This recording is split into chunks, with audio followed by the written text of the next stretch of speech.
¿De qué se trata esto? La idea es encontrarnos entre un consumidora, un técnico, un productor o productora agroecológica, hablar de qué está pasando en determinados puntos del país sobre determinados temas. En la interna se hace necesario espacios de este tipo que aporten como a mejorar los niveles de comunicación sobre temas que están vinculados directamente a la red o sobre temas que están vinculados a algo que esté pasando en una regional, cercano a un predio, como distintos temas de interés, de coyuntura, que se hacen necesarios intercambiar a nivel de la red, para que eso aporte también a futuras discusiones que siempre tiene la red, ¿no?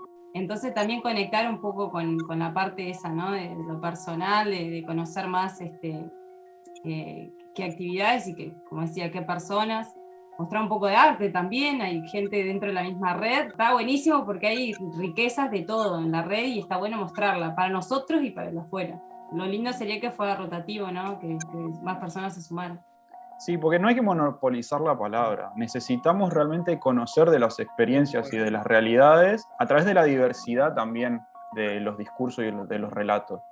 Como que la verdadera comunicación se hace cuando la hacen como los distintos actores y no la hagan siempre los mismos, y que todos tenemos como esa facultad de comunicar y se puede desarrollar a su vez este tipo de pequeñas cositas capaz que te ayudan.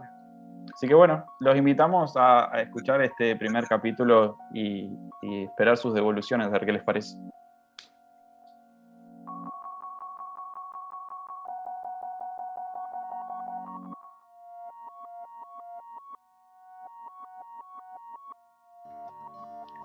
Bueno, estamos con la familia Borgoño. Ellos son del Paso Sena, en Colonia.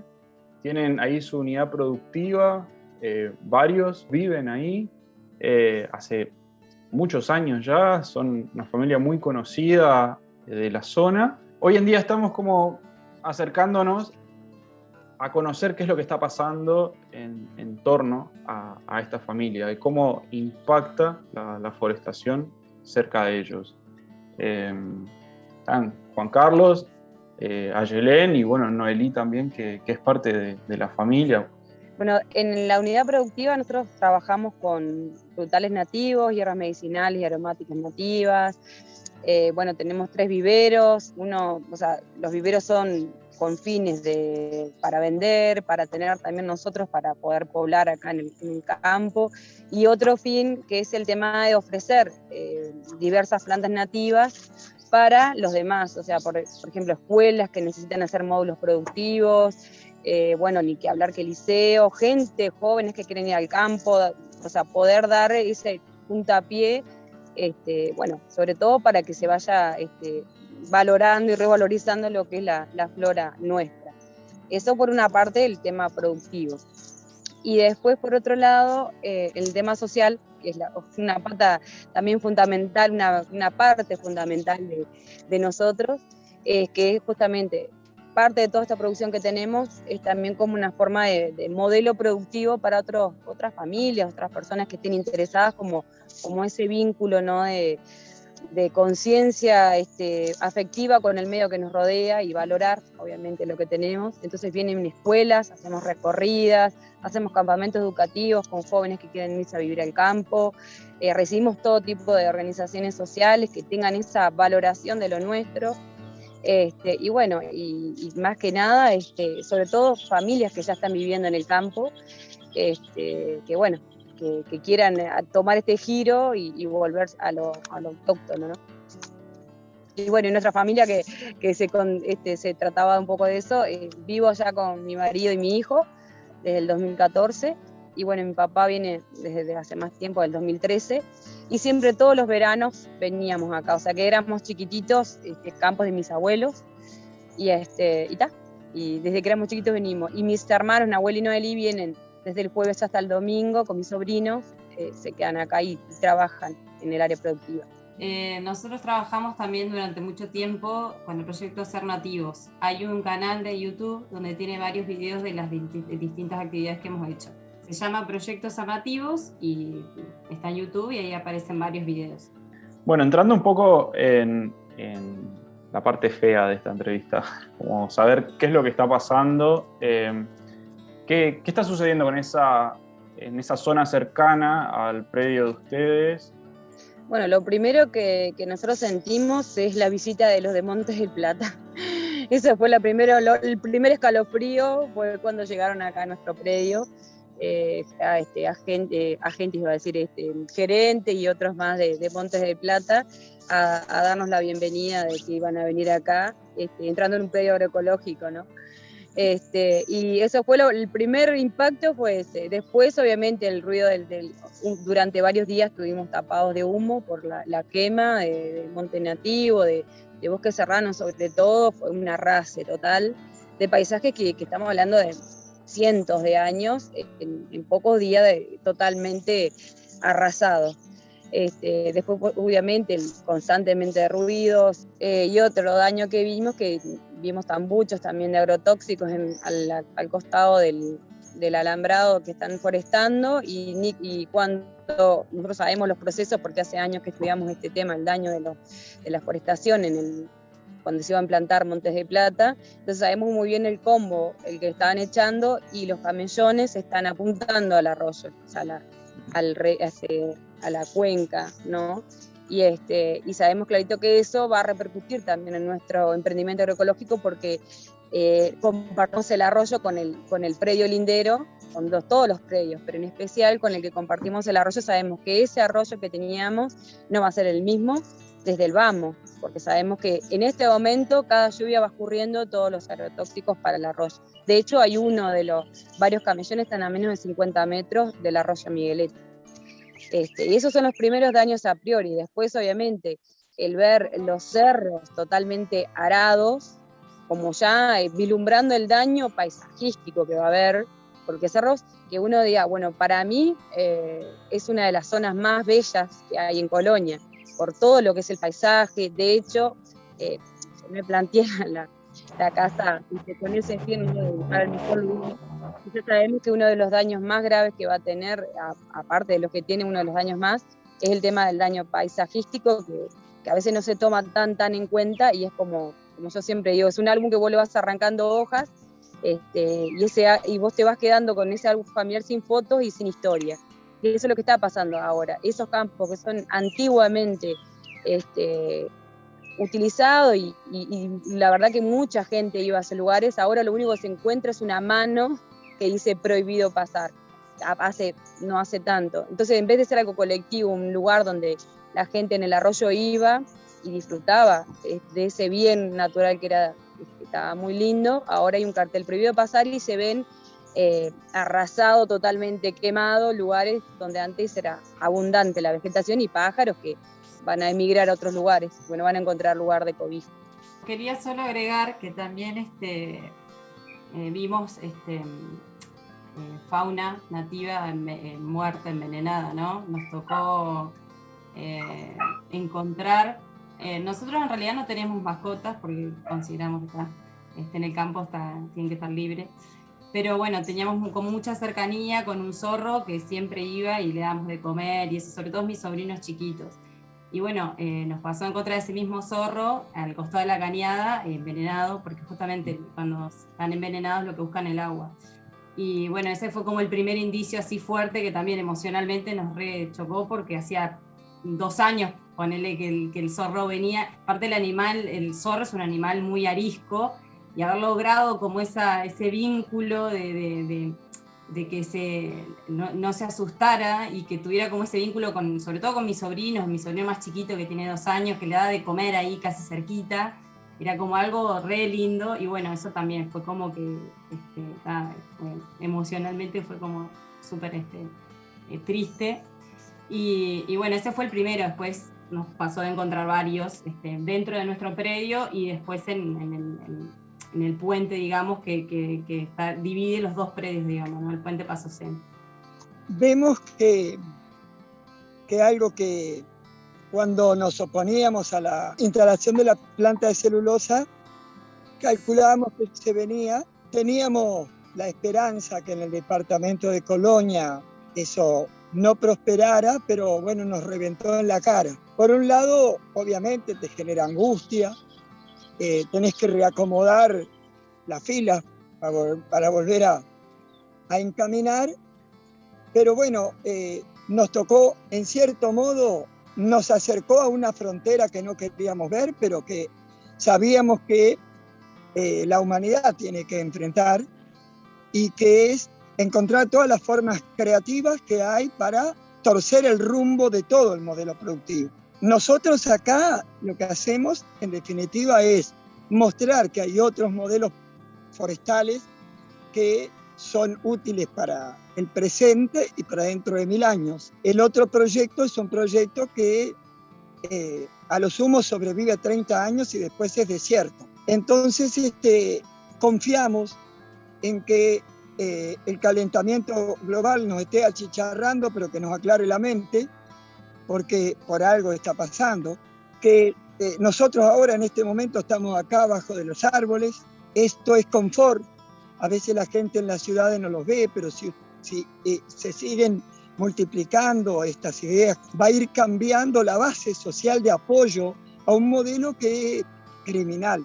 Bueno, un poco resistir en el sentido de mostrar que esto es viable y multiplicar las acciones en contra de este modelo, por el bien de todos, incluso por el bien de las personas que están llevando a cabo ese modelo, que también se los va a llevar puesto. Entonces, bueno, creo que la creatividad para ponerle freno, pero sobre todo la creatividad para difundir las propuestas superadoras, digamos, de todo este modelo, que no es solo la forestación, pero la forestación viene a ser como la vanguardia de la devastación. ¿De qué forestación estamos hablando? Porque ¿hay algún tipo de forestación que no sea tan invasiva ni destructiva? Sí, la forestación nuestra, que es diversificada, que es recomponer el ecosistema con las especies nativas que llevan millones de años adaptándose acá, por lo tanto son mejoradoras del suelo. Esta es la forestación que debería ocupar la prioridad forestal. En cambio, lo otro es un monocultivo de eucaliptus, o sea, de una especie que es de otro ecosistema, por lo tanto es destructivo de este ecosistema porque adapta el suelo a su demanda, ¿no? Ese monocultivo es definitivamente destructivo del suelo, porque es un monocultivo que produce, digamos, un aniquilamiento de la biodiversidad. O sea, en ese espacio que está forestado, que bueno, estamos averiguando, pero alrededor de 100 hectáreas, antes habitaban entre 160 y 180 especies de aves. Hoy, a lo sumo, quedarán 3 o 4, en la medida que se vaya desarrollando el monte. Y adentro, pongámosle que por lo menos 30, 35 clases de mamíferos, y quedarán chanchos jabalíes, que no son nuestros, roedores y poco más en las periferias, porque ni siquiera pueden vivir adentro. El modelo forestal obviamente se puede llevar a cabo siempre que sean territorios que el ecosistema naturalmente proponga ser forestados, como todas estas costas de arroyo donde hay naturalmente bosques serranos, bosques de galería, y se puede tener una gran producción a larguísimo plazo. En cambio, este otro modelo monocultivo de eucaliptos y pinos, sencillamente lo que dejan es desierto. O sea, no hay ninguna posibilidad, hay muy pocas experiencias de evaluación, pero las que hay, que conozco, es un campo de 30 hectáreas, estamos hablando casi pequeño, podríamos decir, donde nunca más se pudo producir nada. O sea, se sacan los eucaliptos, se siembra y viene lindo. Te vino una semana como esta, nomás que estamos viendo, y no queda nada, tierra. Contra la Ruta 1 también se arrancó una parte de un monte de eucaliptos que creo que lo había comprado incluso Monte de Plata, y sembraron, tal vez para demostrar que era posible, y tuvieron que volver a forestarlo, porque pasé una vez y había un pastito verde, había llovido bárbaro. La segunda vez, pero a poquito tiempo, era tierra, como si lo hubieran vuelto a trabajar, y en realidad se había quemado porque digamos, los suelos ya no sostienen el agua en superficie, por lo que destruyen las capas freáticas, que son las que sostienen la humedad en la superficie para que las raíces la puedan tomar. Lo que hay adentro de un monte eucaliptus es desierto. Lo que hay en una producción biodiversa como acá lo que estamos haciendo es verdaderamente el paraíso, ni más ni menos. Uno es para la vida, el otro es para la muerte. Teniendo estos proyectos de forestación de monocultivo tan cerca de ustedes y viendo en la experiencia de vida lo que está afectando, ¿qué sentimientos les genera? Lo primero que nos dio el primer sentimiento cuando vimos los empleados de Montes de Plata que vinieron fue volvemos de nuevo a la lucha. fue eso, fue volver a la lucha porque justamente hace años que luchábamos, sobre todo con el tema de la implantación de Montes de Plata acá en Colonia, y bueno, nos volcamos durante muchos años a la educación y nos dio ese sentimiento de resistencia, de lucha por lo propositivo, no decir solo no esto, sino porque plantear justamente que hace muchos años que tenemos este emprendimiento y nos va bien, y bien sobre todo anímicamente, que creo que es lo fundamental que a veces no se toma en cuenta en los emprendimientos productivos. Por supuesto que también está la impotencia, porque a veces yo me tocó hablar con el dueño del campo y le dije, mira, para vos es un negocio más, para mí es un patrimonio, es el patrimonio que yo tengo. A vos si hay un incendio en este lugar, no te repercute más que en números. A mí me repercute en sentimientos, en toda la carga emocional que uno le pone al proyecto, porque es un proyecto colectivo. Nunca se nos planteó la idea de comprar un campo para comprar una Hilux, que no quita que esté mal, pero nuestro pensamiento siempre fue vivir para hacer un proyecto que pueda ser un modelo productivo justamente para los que vienen para atrás. Y bueno, esa impotencia está, pero es la que nos da la fuerza para decir, bueno, este sentimiento si me domina, me paraliza y le doy de comer a esa gente que precisa del pesimismo y la derrota emocional de las personas. Entonces yo a veces me levanto y miro para lo que está el monte, pero veo a mi hijo y digo, se acabó. La lucha sigue, veo a mi sobrino, veo a los niños que vienen de las escuelas para acá, y tenés una inyección como diciendo, vamos a seguir luchando. Ese es un poco el sentimiento de la familia. El primer impacto para mí fue súper triste, ¿no? La primera noticia cuando me dijeron, porque en realidad el campo, además de todo eso que comenta Yelén, emocionalmente para nosotros, que nos tocó pasar varias batallas en la vida bastante fuertes, o sea, bueno, lo del caso Borgoño, que no viene ahora al tema, pero también fue un golpe duro que tuvo la familia durante muchos años, la muerte de una hermana chiquita. Y el campo siempre fue como ese refugio de encontrar la paz y bajar a tierra y el poder despejar, y bueno, entonces bueno, uno veía como amenazado, ve como amenazado eso, ¿no? Entonces bueno, ese primer impacto personal fue eso, ¿no? Pero enseguida, como decía Aye, ¿no? Nos han pasado cosas que son muy jodidas, entonces uno compara también, ¿no? O sea, no es lo mismo que la parte de un ser querido, ¿no? Entonces, bueno, te da como ese impulso de decir, bueno, yo tengo que luchar también por los niños, por uno mismo, por lo que significa lo que nosotros queremos demostrar con esto y todo el laburo que ha llevado de muchos años. Entonces, nada, me parece que sí, que fue por ahí, que fue un momento al principio así, pero después sí que... Sobre todo el tema de la unidad familiar, ¿no? Que nos dimos como que siempre, en cualquier circunstancia así complicada, la familia es fundamental. Entonces, bueno, es como que cualquier cosa mala que se venga, uno sabe que la puede afrontar porque tiene la familia y amigos, ¿no? Muchísima gente que cuando hablamos de esto, bueno, mismo en la red, se recontra solidarizaron con este tema, que más allá de que no es solo exclusivo nuestro porque está dentro del país y bueno, va a afectar a todo el mundo, digamos, en este caso está al costado de nuestro predio, ¿no? Pila de gente se acercó para darnos una mano, para ponerse en disposición para lo que necesitáramos. Entonces, bueno, eso también te da pila de fuerza, ¿no? Así que nada, hay que seguir en la lucha, ¿no? Y mira, solo que puedo decir un mensajecito para esta gente tan poderosa que está peleando a gente tan débil, es que somos muy tenaces. Cuando encaramos algo vamos hasta el fin, porque consideramos que es justo y que la vida se dignifica, porque uno va en viaje hacia ese pasaje sin vuelta, pero hay que irse dejándole todo lo más posible para que aquellos que vengan atrás puedan lograr su plenitud.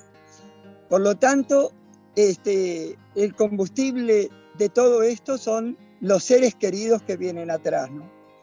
Toda la gurizada, que dicho sea de paso, tuvimos una visita hace poquitos días, y vimos unas miradas en esos niños que imposible aflojar nunca, venga lo que venga, porque esa inocencia con que nos miraban era como un mandato donde no hay marcha atrás en esto. Tenemos que salvarles su mundo.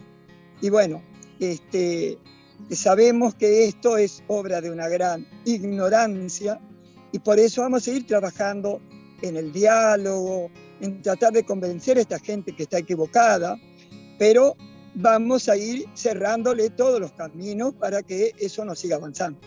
Es la avanzada colonial de la producción, que me gustaría discutir números, pero yo creo que es deficitaria, sencillamente, porque lo que se puede cobrar por los palitos se gasta en caminería y lo que se produce en zona franca, o sea, no tocamos un peso.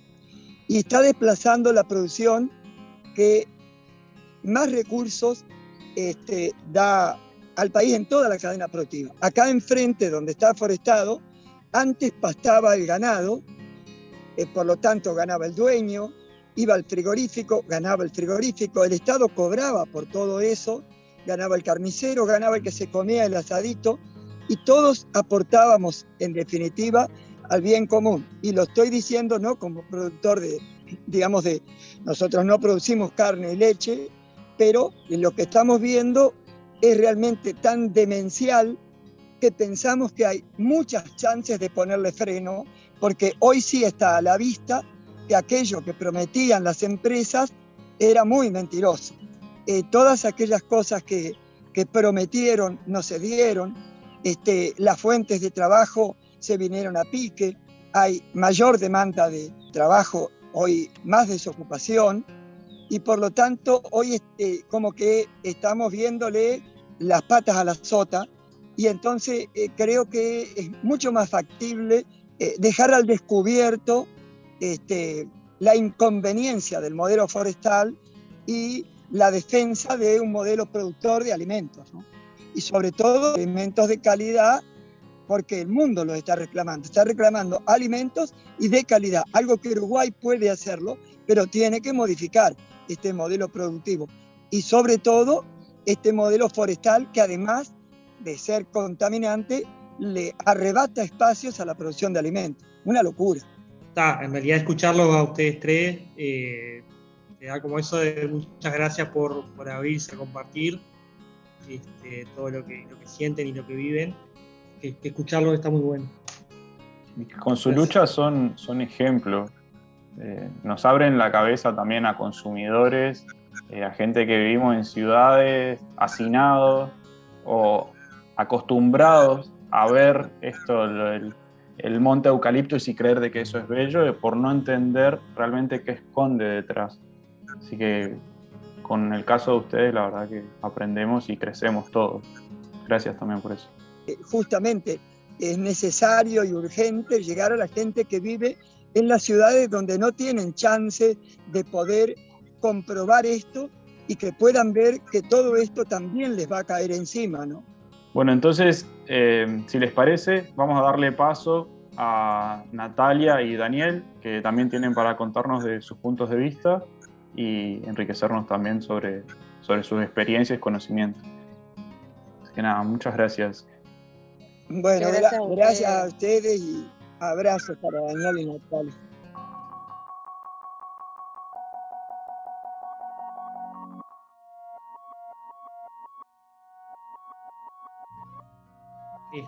Buenas tardes, Natalia. Buenas tardes. Bienvenida a que es un primer espacio de qué está pasando en esta calurosísima tarde. Una calurosa bienvenida. Hoy seguro, re caluroso. Hoy seguro. Gracias. Gracias a vos.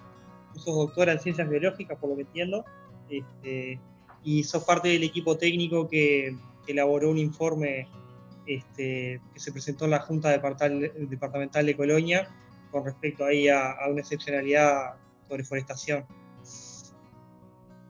Teníamos pensadas algunas preguntas, largamos de repente ahí. Primero, ¿cuáles son los insumos utilizados y cuál es el impacto en el ecosistema subterráneo en lo que son los cultivos forestales de pino y eucaliptos? Bien, bueno, sobre todo cuando se implantan los cultivos forestales, o sea, el primer año y medio, se utiliza, bueno, fertilización de síntesis, fertilización química y plaguicidas para controlar las malezas, los insectos, hongos, y se hace una aplicación bastante constante, o sea, mensualmente, una aplicación de herbicida o de insecticida en algunos momentos. Y además está bueno resaltar que hay por lo menos 3 compuestos que se permiten en nuestro país, compuestos plaguicidas que no están permitidos en la Unión Europea, que se usan aquí en las forestales. Bueno, eso respecto a los insumos. Luego, los impactos sobre el suelo, sobre el ecosistema circundante son varios, se han estudiado en nuestro país, en Argentina.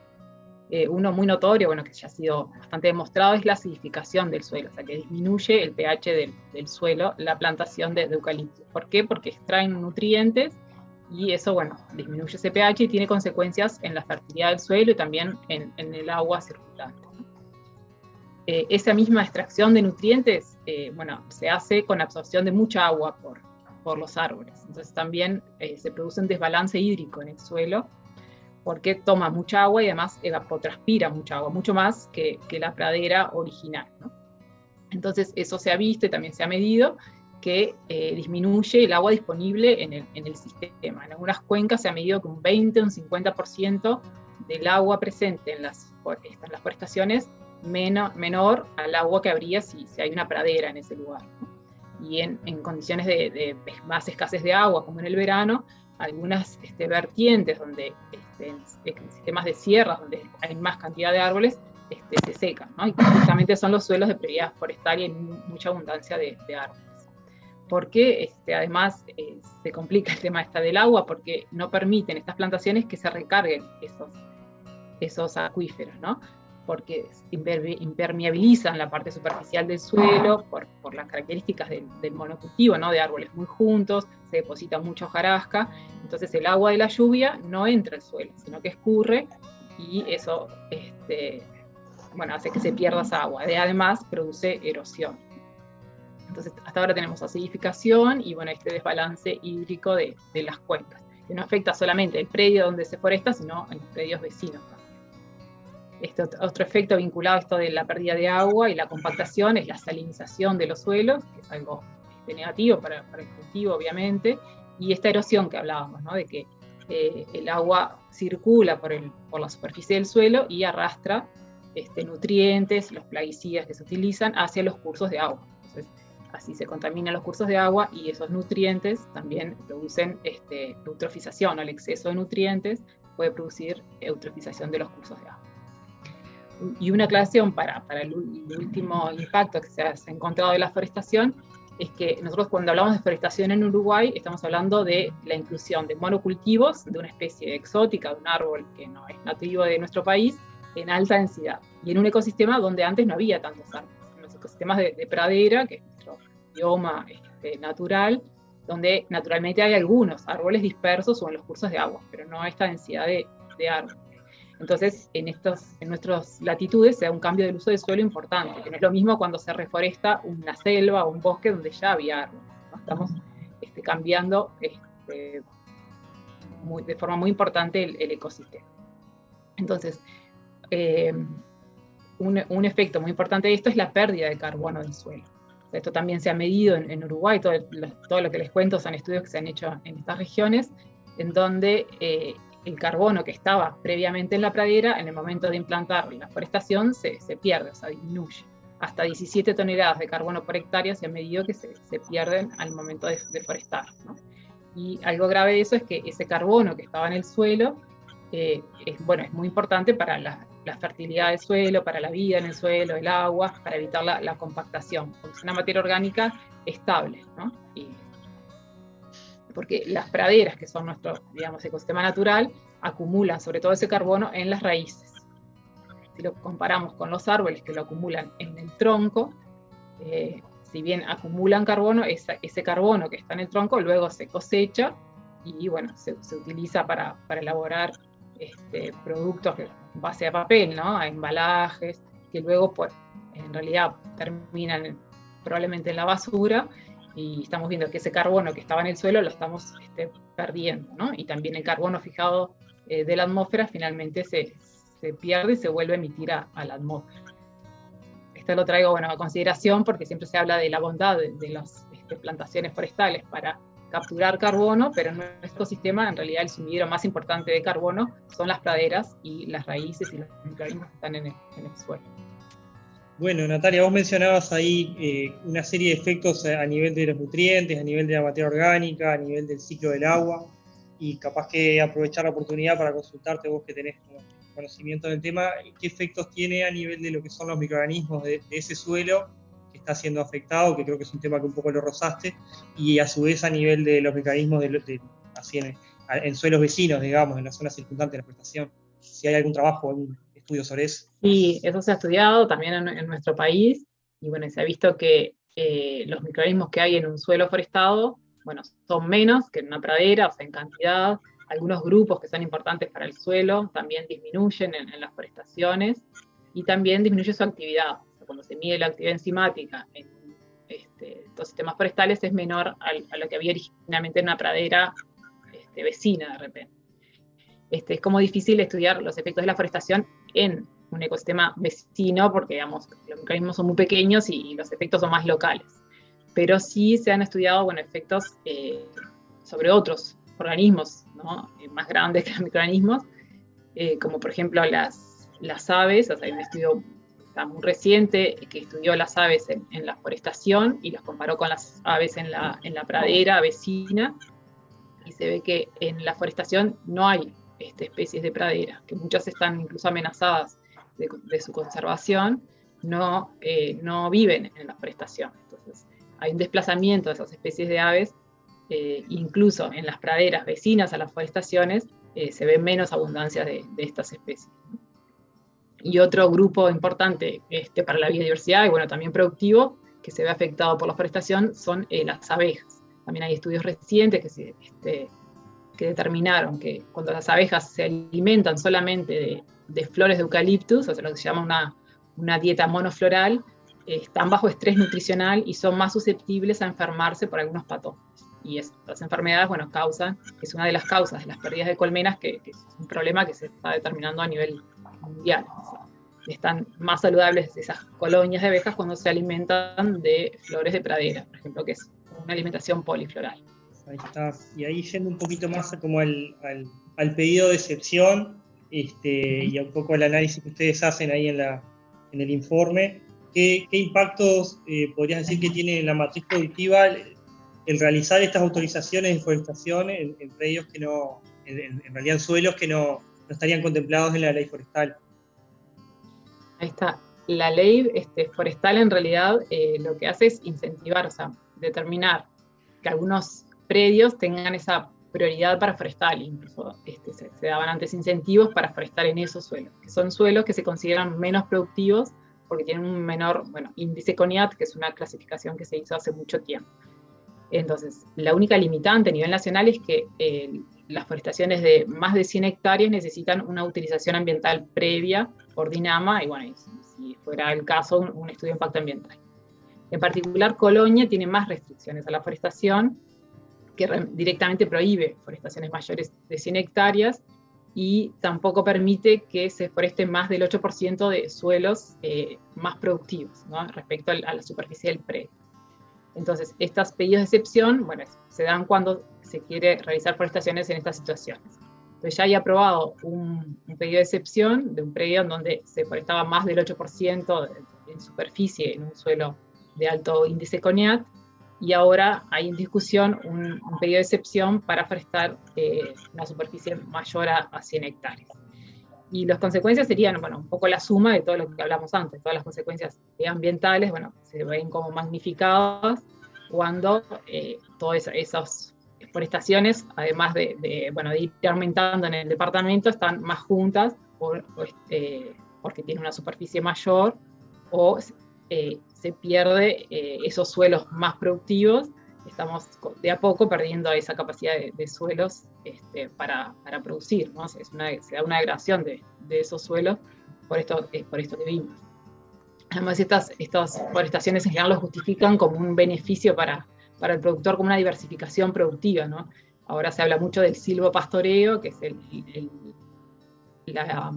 como tener animales dentro de un sistema forestal. La realidad es que en estos sistemas forestales, que están muy juntos, que hay muchos árboles, no se puede tener un sistema de silvopastoreo. Son demasiados árboles que no permiten que crezca la pastura debajo y que los animales coman ahí. Entonces, para que sea un sistema silvopastoril tendría que ser una menor densidad de árboles.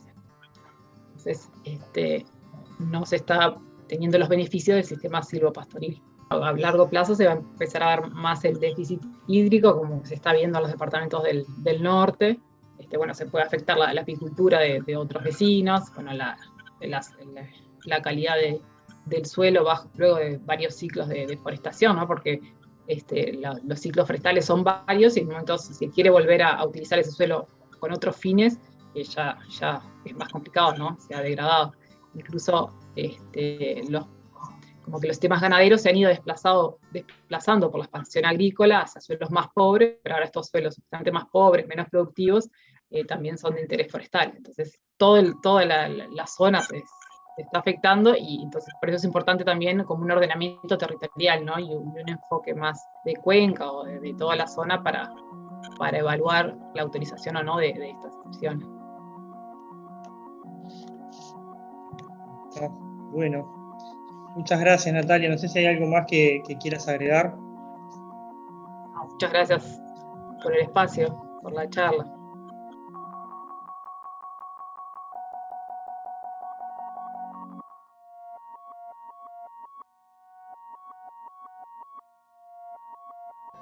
Bueno, buenas tardes, Daniel. Buenas, ¿cómo andan? No puedo. Bueno. Sí, resale. Es el complejo de radio. Vos simulá que ni nos estamos viendo.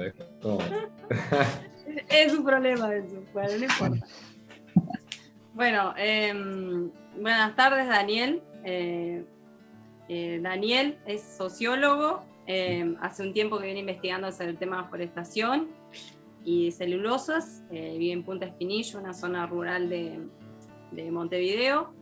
Y nada, hoy se ofreció a charlar un poco con nosotros sobre este tema de forestación y bueno, y varias aristas que tenemos ahí para conversar. Buenas tardes. Buenísimo, muchas gracias, buenas tardes. Buenas y calurosas tardes. Buenas y calurosas tardes, sí, hoy está bravo. Bueno, Daniel, nada, la primera pregunta que teníamos, que nos pudieras contar un poco sobre el trabajo de investigación y el estudio que hicieron con Sola Recoba sobre el tema de los impactos sociales, culturales y territoriales de las plantas de celulosa en Uruguay. Bien, buenísimo. Nosotros, junto con Soledad Recoba, en 2019 empezamos a investigar este tema del modelo forestal celulósico, la cadena de la forestación centrada en la producción de celulosa, que es más o menos el 70-80% de la forestación en Uruguay. Y bueno, nos centramos en las dos plantas de celulosa. Una es la que antes era de Botnia y ahora es de UPM, la que está en Fray Bentos. Y la otra es de Montes del Plata, que está en Conchillas, que Montes del Plata es una empresa uruguaya, entre grandes comillas, que en realidad es un consorcio entre la chilena Arauco y la sueco-finlandesa Stora Enso. Entonces, viendo un poco que estaba en gran discusión en ese momento el UPM2, sigue en discusión, pero bueno, en ese momento estaba como álgido el conflicto, vimos que no había investigaciones sobre el impacto de las dos plantas que teníamos ya en funcionamiento en Uruguay y efectivamente qué había pasado con la instalación de esas plantas en el empleo, en el desarrollo cultural, en la cuestión territorial, bueno, cómo habían cambiado las ciudades y la calidad de vida de la población esas plantas de celulosa. Entonces ahí nos embarcamos en esa investigación que nos llevó todo ese año, 2019, y se publicó el año pasado, en 2020, la pueden encontrar de forma gratuita en internet. Se llama Impactos Socioculturales de las plantas de celulosa en Fraiventos y Conchillas, un título largo para que lo recuerden. Y bueno, y ahí nos centramos en el proceso de la construcción, hicimos un montón de entrevistas, como 65 entrevistas, y además analizamos datos secundarios de la encuesta continua de hogares, del BPS, del censo. Y ahí nos encontramos con, bueno, un gran nudo en el proceso de la construcción, que esto es bastante conocido en ambas plantas, tanto por el boom económico que genera, la llegada de 3.000, 4.000 varones a la construcción, lo que eso trae aparejado en términos de violencia, de consumo de sustancias, accidentes de tránsito, aumento del trabajo sexual, formal, informal, la trata de menores con fines de explotación sexual, bueno, un montón de cuestiones en ambas ciudades. Y tras ese boom económico de un año y medio o dos, que es lo que hoy está viviendo Paso de los Toros, el retraimiento de todo ese boom económico, y lo que queda son básicamente la concentración de capital en 2 o 3 rubros, el transporte, las inmobiliarias y la concentración de los almacenes en el supermercadismo. Aparece Tata en ese momento y cierran varios almacenes. Y bueno, y un endeudamiento ciudadano bastante importante, ¿no? La gente aprovechó para comprarse la moto, el celular, hacer el frente de la casa y quedó endeudada, porque tras ese año y medio dejó de haber ese boom económico. Entonces ahí, bueno, también nos concentramos bastante, no lo voy a extender mucho, si quieren leer más en profundidad está la investigación sobre la responsabilidad social empresarial, la presencia de marca de la empresa, cómo operan distintos espacios como de la identidad uruguaya, ¿no? Reviven todo digamos, como el mito fundacional de Fraiventos con el frigorífico Anglo, lo mismo Conchillas con Casa Evans y con toda la cuestión de la cantera, ¿no? Conchillas surge como una cantera de extracción de arena y piedra para el puerto de Buenos Aires. Entonces reviven ese mito y lo refritan, lo reusan como para esta idea del desarrollo y de todo eso. Y también, bueno, estuvimos haciendo un análisis sobre los balances de las empresas, que son balances oficiales que están de forma pública en Internet, en la Auditoría Interna de la Nación. Ahí vimos que estas empresas que están en zona franca, es decir, que no pagan impuestos por su actividad económica, sino que solo pagan los impuestos que corresponden a sus trabajadores, tienen una ganancia de 380 millones de dólares por año limpia, ¿no? UPM, y en el caso de Monte del Plata 290, o sea, están ganando cerca de $1 millón por día. En el caso de UPM hace ya 14 años. Y bueno, y eso en contraste con la cuestión del empleo, ¿no? Como que el gran debate sobre las plantas de celulosa, sobre la forestación, es los daños ambientales o la posible contaminación, dicho de una manera como más sencilla, versus la generación de empleo y el trabajo y el crecimiento económico. Lo cierto es que ambas plantas generaron cerca de entre 500 y 800 puestos de trabajo en esas ciudades, lo cual no significó un gran cambio. En el caso de Fraiventos sigue siendo la segunda ciudad con mayor desempleo a nivel nacional, y de hecho si miramos no hubo un cambio en los niveles de desempleo en relación al resto de las ciudades del interior. Y bueno, en el caso de Conchilla trabajan 100 personas en la planta. Entonces, cuando estábamos ahí, el gran discurso era que el empleo se había generado en toda la cadena, que lo que mostraba la planta de celulosa era muy poco en relación a todo el encadenamiento productivo. Si recuerdan, o si leyeron las revistas que entregaba UPM puerta a puerta en 2003, ellos decían que iban a generar 8.000 puestos de trabajo. De hecho, siguen diciendo lo mismo con UPM2. Y Monte del Plata dijo que iba a generar 6.000 puestos de trabajo.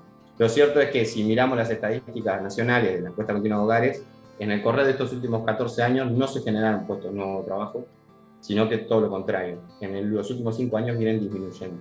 Mientras que ellos vienen expandiéndose en el área forestada, es decir, pasaron de 600.000 hectáreas en 2006 a 1.300.000 que estamos hoy. y sin embargo en ese periodo que duplican su área y básicamente comen tierra de otros sistemas productivos, principalmente ganaderos, pero también agrícolas y lecheros, sustituyen ese modelo productivo por forestación que no genera empleo. Y eso tiene varias razones. Una es que se fue tecnificando el empleo, otra es que el empleo está pensado con una lógica nómade, ¿no? Con cuadrillas que circulan, que son de grandes empresas, entre ellas las constructoras del tren y de la planta de celulosa, ¿no? Ciemsa, Teima, varias de estilos ASEM, tienen sus cuadrillas de cosecha forestal. Y gran parte de este trabajo, digamos, no dejó sin oportunidades a las personas de los pueblos que en otros momentos quizá no tenían los mejores empleos en el término de calidad, porque eran peones rurales de grandes estancias, como la zona, yo que sé, de Paysandú, Río Negro, hacia el centro del país, pero sin embargo tenían un trabajo estable y en su localidad. Cuando avanza la forestación, esas grandes estancias, anteayer estuve en la zona de Lichón y Primera Beizo, grandes estancias como La Palma, que tenían 5.000 ovejas, dejan de tener, y pasan a haber cientos de hectáreas de árboles que durante 8 años no generan ningún tipo de empleo. O sea, generan empleo del primer año. Después crecen los árboles. Entonces, eso está afectando a largo plazo y está generando un proceso de sustitución y de expulsión. Además de, como decía Natalia, la afectación que genera en los vecinos, ¿no? Y eso también está visto como la forestación intensifica y perjudica a la producción familiar. Justamente porque, la reducción en la capacidad hídrica, o sea, los problemas que tienen con el agua, se les secan los pozos, no pueden bombear para el riego, etc. El aumento de costos del arrendamiento, o sea, poder arrendar a los vecinos para llevar a pastoreo pasa a ser bastante más caro. Se pierde el tejido de vecinos, van desapareciendo vecinos, entonces, por ejemplo, conseguir esquiladores es mucho más caro, o directamente no hay en la zona, o los esquiladores que hay se van a hacer la zafra en España, como está pasando en la zona de Paysandú, porque se quedan sin trabajo acá, entonces hacen eso. Y a su vez un aumento en las plagas, ¿no? El jabalí, la garrapata, los caranchos, ¿no? Que atacan también a los borregos. Hay varias plagas que están asociadas a la forestación y que afectan directamente a los productores familiares.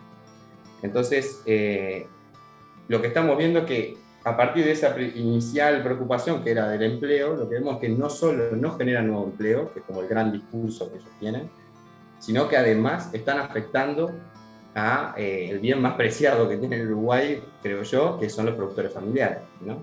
Que es quienes vienen sistemáticamente hace 200 años luchando por producir alimentos, por habitar el territorio, por cuidar los bienes naturales y comunes. Entonces, este modelo productivo forestal y celulósico no solo no genera empleo nuevo, que además terceriza y mantiene el 45% de los trabajadores que son informales, ¿no? Están en negro y en condiciones bastante precarias. Si bien el discurso es que la tecnificación mejoró sus condiciones, siguen siendo muy precarias.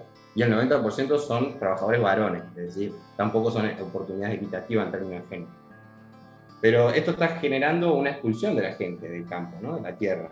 Y eso es bastante complejo. Y a su vez, esto intensifica la desigualdad, pero una desigualdad oculta. Y esto es muy curioso. Nosotros escuchamos en los últimos 20 años, o 15, que la desigualdad viene bajando. Bueno, los sociólogos sabemos que la desigualdad se mide con el índice de Gini, que es un índice que se basa en la encuesta continua de hogares, es decir, que se le pregunta a los hogares uruguayos cuál es su ingreso y se hace ese índice. ¿Qué pasa? Los capitales de estas empresas exportan su riqueza, es decir, lo que gana UPM, esos 380 millones de dólares, desaparecen del Uruguay, no hay un uruguayo que lo tenga en su casa. Por lo tanto, la creación de valor, de riqueza, que se concentra en la industria, porque básicamente son ellos mismos que se proveen a ellos mismos, se está desapareciendo de las cuentas nacionales. Por lo tanto, lo que estamos haciendo es ver cómo se exporta la desigualdad, cómo se saca la desigualdad, digamos, ¿no? La creación de valor desaparece. Y sin embargo, los pequeños productores, que son quienes vienen de alguna manera luchando desde abajo, se ven perjudicados por esto. Entonces, no por casualidad, en los últimos 15 años, con el avance de la soja y la forestación, tuvimos la mayor concentración y extranjerización de la tierra de la historia del Uruguay, ¿no? Con la mayor intensidad. Por más de que era un proceso que ya se venía dando, se intensificó en este tiempo. Entonces, un poco esta discusión nos lleva como a toda esta problemática, más las problemáticas de salud vinculadas al uso de agroquímicos, tanto en los viveros como en la siembra, ¿no? Y el control por ejemplo, el control de hormigas, Y eso se está viendo, digamos. Ayer hablaba con una vecina de la zona de Paysandú, que los primeros casos de cáncer de niños que se vivieron en el departamento fueron en Piedras Coloradas, que es una zona antiguamente forestada por la caja bancaria. No está directamente vinculada al proceso de la celulosa, sino al aserradero, pero los árboles son los mismos y el proceso productivo es muy parecido. Entonces, también tener en cuenta que eso está y está muy silenciado, la gente tiene mucho miedo de denunciarlo y hay que rascar muy a fondo para llegar a escucharlo. Pero bueno, no me quiero extender más, perdón. No, está espectacular, o sea, tremendo, realmente nos sube más la temperatura con el día. Te agarro una cosa, una bronca. La siguiente pregunta va para mí religada a esto también. ¿Cómo impacta en las ciudades el desplazamiento de la producción de alimentos por la deforestación, ¿no? Esto que veníamos hablando también. Bien, ahí, digamos, el impacto es indirecto y es muy difícil de rastrearlo, pero si lo pensamos a mediano y largo plazo, tenemos un impacto bastante complejo, porque lo que estamos haciendo es sustituir campos que eran o de estancias ganaderas que producían alimento para Uruguay para exportación, y también campos de producción familiar medianos y chicos que producían tanto ganadero como en muchos casos cereales y en muchos casos más cercanos al sur, en algunos casos lecheros y hortifrutícolas. Frutícolas también, por ejemplo, ayer estuve en una estancia que había sido frutícola en Paysandú y pasó a ser forestal, era citrícola. Y esa producción pasa a ser de alimento, tanto para las ciudades en Uruguay como para la exportación, pasa a ser sustituida por producción de árboles para embalaje y producción de energía por la quema del licor negro, que es una sustancia que sale del propio proceso. Entonces, lo que estamos teniendo es, a largo plazo, es una sustitución de alimentos por mercancías, o ni siquiera mercancías, embalaje de las mercancías, ¿no? Entonces, en ese sentido es un problema.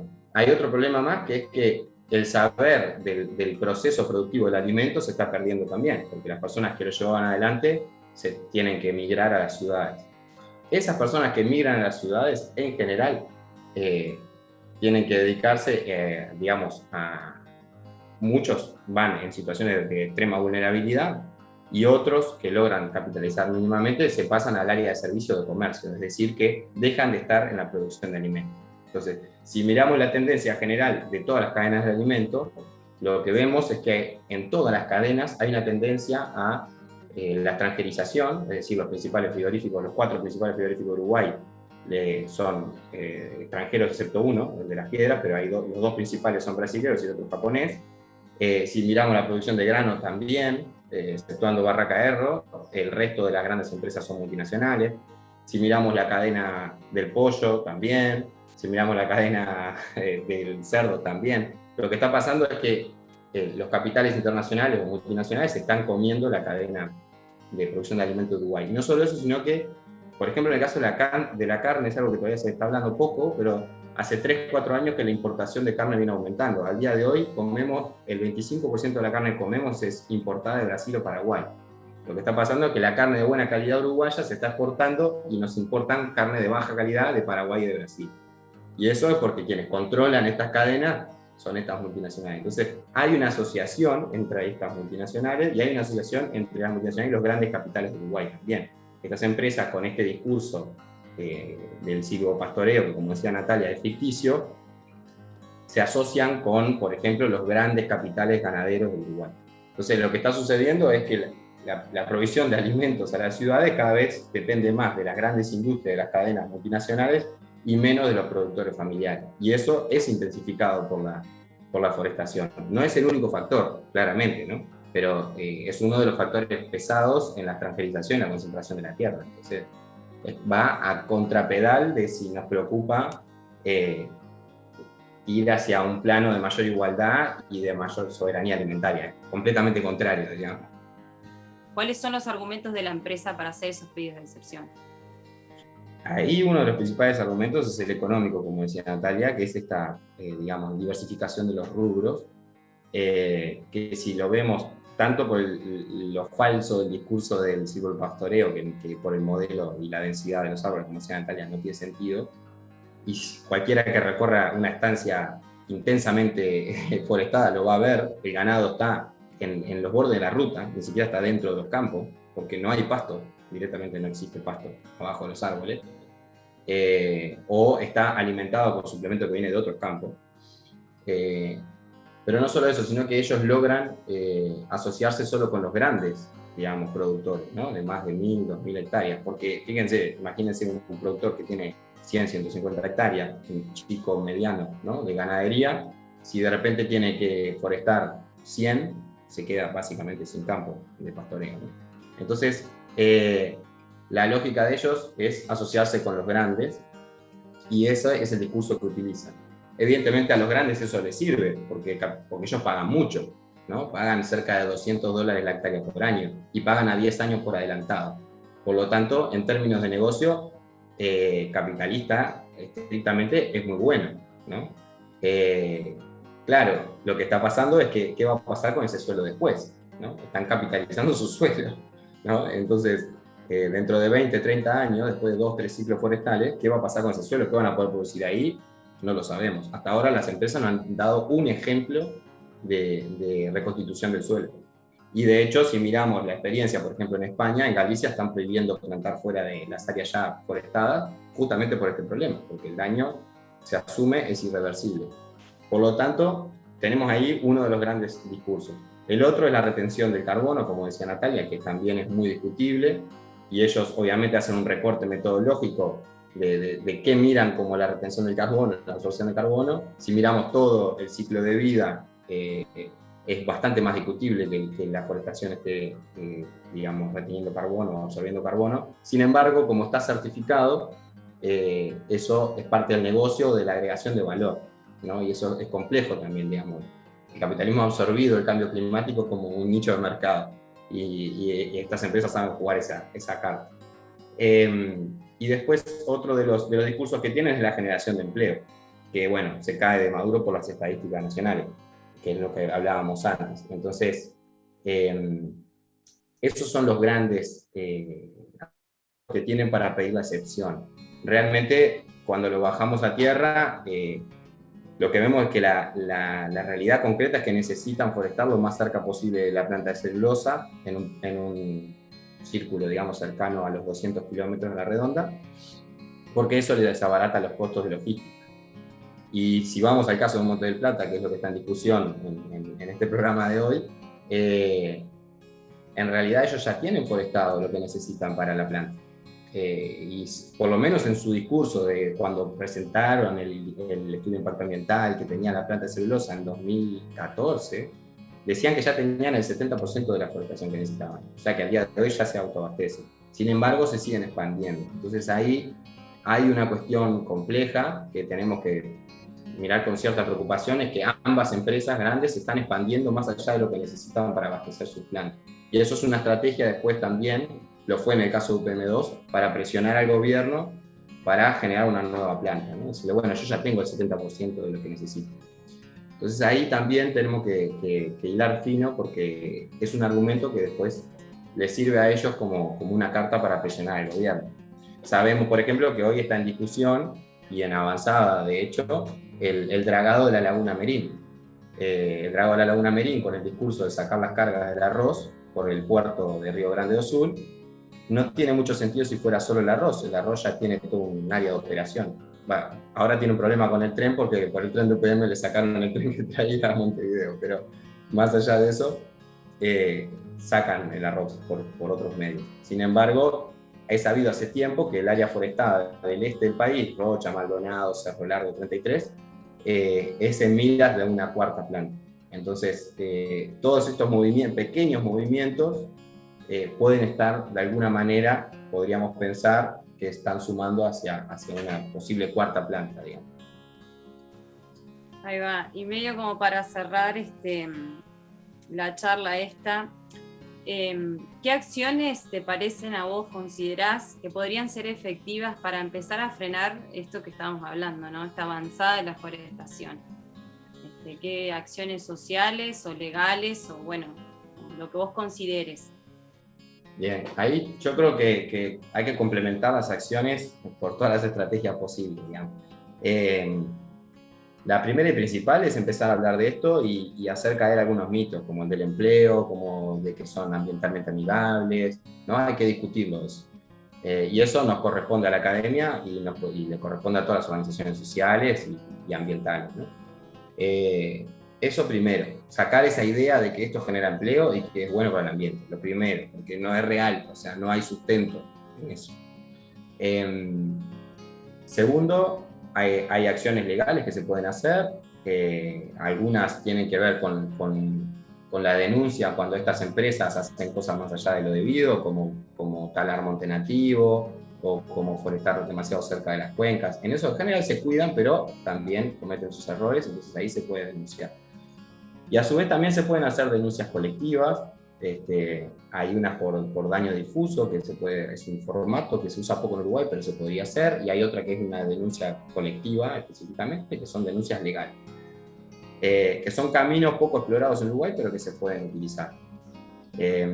También existe la posibilidad de presionar a los gobiernos locales, que en general son los que responden más, y a los gobiernos nacionales también, pero los más cercanos en general son los locales, alcaldías, municipios, bueno, y intendencias también. Y ahí tenemos el caso, por ejemplo, de Cerro Largo, donde el conflicto fuerte que hubo en Paso Centurión se hizo eco en la intendencia y hoy tienen una normativa que prohíbe forestar fuera de las áreas prioritarias.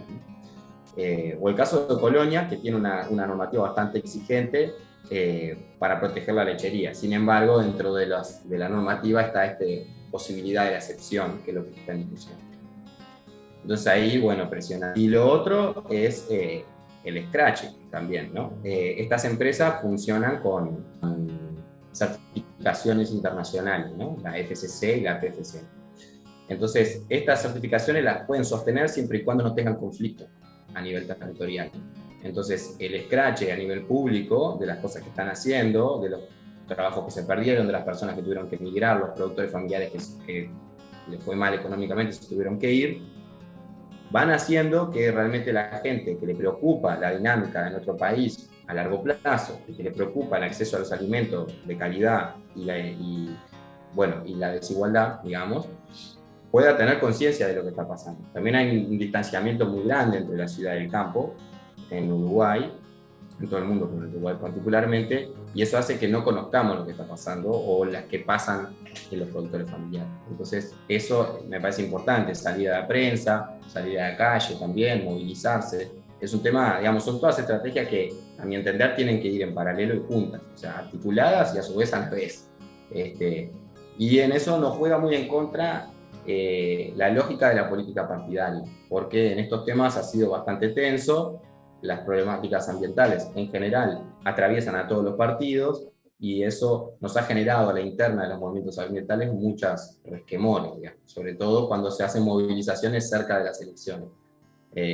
Yo lo que invito ahí es a poner el foco en la justicia social y ambiental y dejar un poco de lado la bandera político-partidaria, que en muchos casos han obturado críticas que son reales y que algunos partidos pretendidamente críticos han escondido, digamos. Entonces, me parece que ahí es como poder salirse un poquito de lo político partidario puede ayudar, ¿no? Daniel, brevemente, ¿cómo se puede ejecutar esas denuncias? Ya sea que si ven determinados vecinos, ven que están atacando, que hay cercanía, ¿cómo se presentan? Bueno, parte del problema que tenemos en Uruguay es la dispersión de las denuncias, ¿no? La denuncia puede tener varias, digamos, causas. Una es si se sospecha que, por ejemplo, se está forestando más de 100 hectáreas y que no hay estudio de impacto ambiental. En muchos casos, estas empresas operan dividiendo sus proyectos forestales en 90 o 80 hectáreas, pero en predios linderos que son de los mismos dueños, ¿no? Entonces, a veces esto se les escapa a los técnicos que están haciendo la evaluación en la Dirección General Forestal y es bueno que los vecinos lo puedan denunciar. En muchos casos, las empresas subcontratan también a quienes siembran, o sea, a quienes plantan los árboles, y esas empresas tercerizadas, a veces talan monte nativo o tienen algún tipo de prácticas con los agroquímicos que están por fuera de la normativa. Eso también se puede denunciar. Es importante firmarlo, es importante documentarlo, porque bueno, después eso avanza. Pero ahí se puede denunciar tanto en lo que era la DINAMA, Dirección Nacional de Medio Ambiente, que hoy tiene otro nombre, Evaluación y Ambiente creo que es, en la Dirección General Forestal. En el caso de que haya un incidente con agroquímicos, o sea, que se haya fumigado y eso haya afectado a algún vecino, se puede denunciar también en el CIAT, en el Centro de Toxicología, se puede denunciar en las propias intendencias, que hay un área para eso, y se puede denunciar en el Ministerio de Salud Pública, en la División de Salud Ocupacional y Ambiental. Si se viera que los trabajadores están aplicando agroquímicos sin equipación, se puede denunciar en el Ministerio de Trabajo también, ¿no? Ese es el gran problema de Uruguay. Tenemos 6 espacios para hacer denuncias y lo peor de todo es que no están comunicados entre ellos, ¿no? Entonces, la información de uno no se cruza con la de otro. Entonces, conviene siempre denunciar a todos los lugares que correspondan, ¿no? Eso por un lado. Y después, lo que tiene que ver con el avance de la forestación como vecino, es difícil de denunciar porque en algún punto están en las buenas de la ley, ¿no? La protección de la propiedad privada hace que en ese campo enfrente se pueda forestar. Sin embargo, bueno, si hacemos visible la manera en que esa forestación nos va afectando como productores familiares, también vamos generando conciencia en los demás. Entonces ahí quizá la denuncia no es institucional, sino que es más bien por redes sociales o por los medios que les parezca pertinente. Midiendo también la exposición, ¿no? O sea, hay que tener ciertos cuidados, pero bueno. Perfecto. Bueno, Daniel, te dejamos por acá porque sabemos que tenés otra reunión. Así que nada, te agradecemos pila el tiempo que te dejaste para conversar acá con nosotros y la verdad que espectacular, súper claro y bueno, tenemos un montón de datos para ir procesando. Bueno, nada, gracias. Muchas gracias a ustedes y buenísimo que se está haciendo esto. Bienvenida a las invitaciones cuando quieran. Vamos arriba. Gracias. Andes bien. Muchas gracias. Chao, chao. Un abrazo. Vamos arriba.